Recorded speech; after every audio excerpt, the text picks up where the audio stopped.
Assalamualaikum, halo teman-teman semua, apa kabar? Semoga semua diberi kesehatan dan rezeki yang halal dan barokah ya. Untuk cerita kali ini langsung aja ya.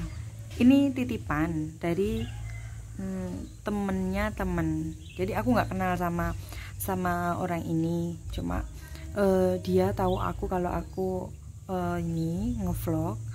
Dan gitu dia nitip cerita sama temanku ini, temennya temen ini. Sebut aja ya namanya Yuli. Halo Mbak Yuli, mudah-mudahan ngeliat ya. Mbak Yuli ini dulunya punya suami. Nah ini merantau. Mbak Yuli sama suaminya ini habis nikah ini terus merantau dia. Nah udah gitu dia di perantauan ini ngontrak. Jadi bukan ngekos ya, kontrak satu rumah, ada 2 kamar kalau nggak salah. Ini rumahnya ini ya, ada 2 kamar, nggak besar sih rumahnya, kayak perumahan gitulah. Udah ya, sama-sama kerja. Mbak Yuli sama suaminya ini sama-sama kerja. Nah udah gitu selang 1 tahun Mbak Yuli ini hamil. Nah udah gitu beliau ini disuruh berhenti sama suaminya, disuruh berhenti kerja, fokus sama kehamilannya, takut terjadi apa-apa, soalnya anak pertama kan ya. Udah Mbak Yuli ini resign. Waktu itu umur kehamilannya 2 bulan kalau nggak salah ya. Nah setelah agak lama, sekitar 2 atau 3 bulan setelah Mbak Yuli hamil ini, adiknya suami Mbak Yuli ini, dia ini baru lulus sekolah SMP, dan dia mau melanjutkan ke SMA. Dia maunya ikut kakaknya gitu, jadi mau sekolah di tempat kakaknya merantau gitu loh. Nah kebetulan suaminya Mbak Yuli ini ya cukup lah gitu loh, nggak kaya banget, tapi alhamdulillah cukup. Kalau untuk membiayai keluarga Mbak Yuli sama adiknya gitu, masih bisa tercover lah, nggak sampai kekurangan. Nah setelah itu oke lah, disetujui. Setelah berembuk, Mbak Yuli sama suaminya ini setuju, Mbak Yuli ini gitu loh, kalau adiknya ini tinggal sama mereka, sekolah sama mereka. Sudah lah ya, udah diproses pendaftaran sekolah, maksudnya pendaftaran sekolah sudah semuanya lancar dan diterima di sekolah yang dimaksud. Ya udah terus tinggal sama Mbak Yuli ini. Awalnya itu semua berjalan normal sih, selayaknya adik sama kakak. Mbak Yuli juga nganggep adiknya suami ini adik sendiri gitu loh, ya dilayani hampir sama kayak suaminya maksudnya. Cuma kalau untuk mencuci, memang Mbak Yuli membiasakan adiknya untuk mencuci sendiri. Kalau masalah mencuci, kalau yang lain enggak gitu loh. Dan kebetulan adik iparnya Mbak Yuli ini kebetulan ya lumayan rajin sih gitu loh ya. Mungkin ini ya, kalau katanya orang Jawa, rumongso numpang sama kakak ipar, jadi agak rajin lah, mau lah bantu kakaknya, mau bantu Mbak Yuli juga gitu loh, nggak males orangnya.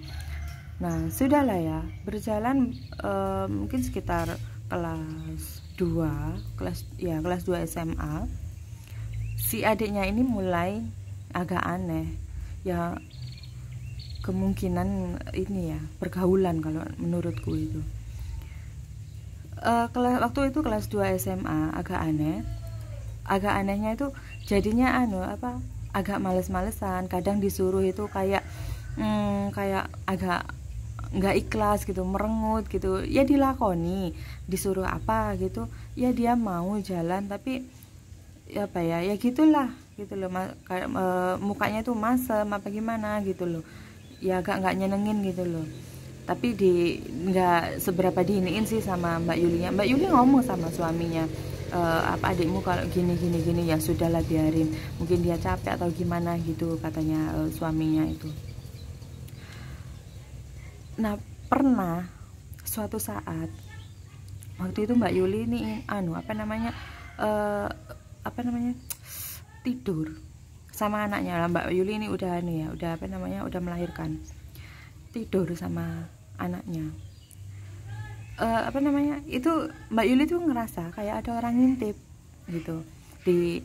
Kalau tidur itu ya biasa kan nggak ditutup rapat sama Mbak Yuli itu, soalnya ya udah dianggap adik bukan ipar gitu loh. Jadi nggak ditutup rapat sama Mbak Yuli ini pintunya, jadi kayak ngintip gitu loh, ngintip udah gitu. Pas Mbak Yuli ngeliat itu ada bayangannya orang memang gitu loh.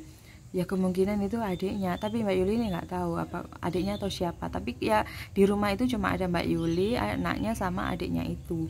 Nah dianya tuh ngintip kok tumben dia mau apa. Terus keluar Mbak Yuli, terus nanya sama adiknya ini, kamu barusan mau masuk ke kamarku, maksudnya itu ada perlu apa? Mbak Yuli ini masih positif thinking, nggak ada pikiran negatif Mbak Yuli ini. Oh enggak Mbak, aku nggak ada ini, aku dari tadi di sini kok, di kamar kok gitu katanya adiknya. Oh terus siapa ya yang ngintip ya? Oh mungkin hantu Mbak gitu kata adiknya itu. Oh iya kali gitu. Nah terus ini mulai dari saat itu adiknya itu agak aneh gitu loh, maksudnya cara ngelihatnya ke Mbak Yuli ini juga aneh, kayak gimana gitu loh. Ya orang kalau ngelihat biasa sama ngelihat, mohon maaf ya, ngelihat nafsu itu kan beda. Jadi Mbak Yuli tuh ngerasa itu adiknya tuh ngelihat Mbak Yuli tuh kayak ngelihatnya tuh ngelihat nafsu gitu loh. Cerita dia sama suaminya karena nggak mau ada apa-apa kan, nggak mau ada salah paham sama suaminya gitu loh. Tapi si suaminya Mbak Yuli nggak mungkin adikku seperti itu gitu katanya. Oh oke. Ya Mbak Yuli sih agak kecewa ya digituin sama suaminya. Nah udah gitu suatu lama Mbak Yuli ini mau mandi kan pintu kamar mandinya tuh nggak dikunci kan gitu sama Mbak Yuli. Tiba-tiba adiknya itu nerobos masuk, nggak tahu itu disengaja atau enggak. Tiba-tiba dia masuk, ya kelihatan ngelihat Mbak Yuli telanjang bulat gitu loh. Terus si Mbak Yuli, aku lagi mandi loh. Terus dia masuk, bukan keluar. Ada Mbak Yuli di sini, dia tuh masuk, adiknya itu dia masuk, terus mau gituin lah, ngerti kan ya, mau gituin Mbak Yuli itu gitu loh. Teriak-teriak lah Mbak Yuli. Terus karena Mbak Yuli ini teriak, terus Mbak Yuli ini sedikit dipukul, lengannya dipukul sama adiknya itu, dipukul. Terus dia keluar lari, terus dia itu ke rumah temennya, keluar dari rumah itu, adiknya itu nangis Mbak Yuli. Kok ya shock ya, nangis ya, kok bisa adik iparnya yang sudah dianggap adik sendiri kok bisa seperti itu. Nah udah gitu sudah ya, Mbak Yuli agak tenang. Terus dia keluar meluk anaknya itu masih tidur waktu itu. Dia meluk anaknya sambil nangis lagi. Udah gitu dia nunggu suaminya, karena mau telepon suaminya itu juga gimana ya, takut ganggu kerjaannya suaminya gitu pikirnya Mbak. Jadi nunggu suaminya pulang. Terus akhirnya Mbak Yuli ini cerita, tetap nggak percaya adiknya. Terus adiknya ini dicari sama kakaknya ini, kok nggak pulang, ditelepon sama kakaknya, nggak diangkat-angkat gitu, udah gitu. Terus ditelepon, terus ditanyain sama kakaknya, kamu di mana?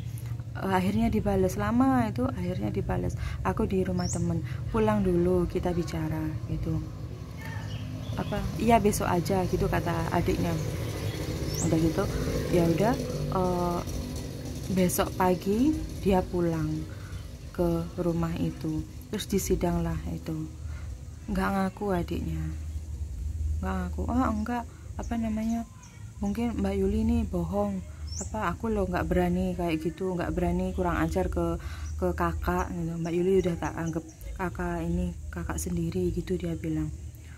Terus karena Mbak Yuli ini udah udah marah, udah kecewa sama diginiin sama Mbak Yuli. Ya udah Pak, ke suaminya, ya udah Pak, itu terserah kamu mau percaya adikmu atau aku, itu terserah. Aku nggak ada guna untuk bikin omongan untuk bohong sama kamu. Aku nggak ada guna.